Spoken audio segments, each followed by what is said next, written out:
Well, from the separation of children from their parents to people from other countries committing crimes here in Colorado, we've covered every part of the immigration debate. And now both men who want to be your next governor have very different opinions on what Colorado should do about the issue.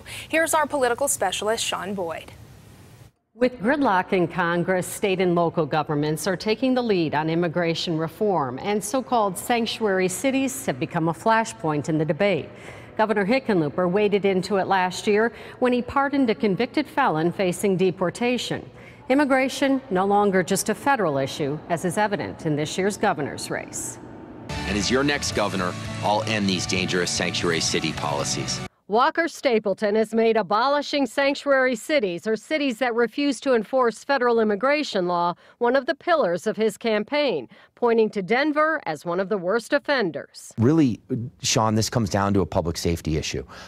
And it is unconscionable to me that you could have somebody, as we had in Denver, who committed a vehicular homicide and was charged with a felony and spent less than 14 hours in a Denver jail and was released. His promise to rid the state of sanctuary cities, however, will be difficult to deliver on. How do you stop sanctuary cities as a governor? There are certain things that can be done from a state funding standpoint.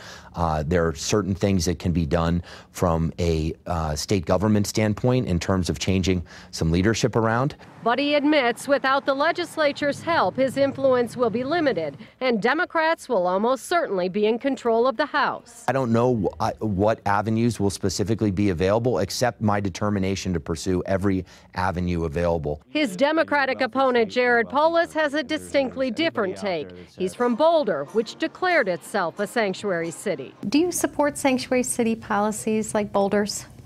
Look, as governor of Colorado, I'll prevent President Trump or any president from commandeering local law enforcement to enforce their Washington, D.C. priorities. He insists sanctuary city policies don't protect violent criminals. If somebody is arrested for a crime and they're not here legally, they should be deported. What we're talking about here are non-criminal immigrants, people who might have entered the country illegally and reside here and work here, but have not violated any of our other laws. But cases like Ever Vias, who was released by Denver sheriff's deputies despite an ICE detainer and committed murder, refute that. Still, for every case like his, there is a mom or dad taking sanctuary in a church.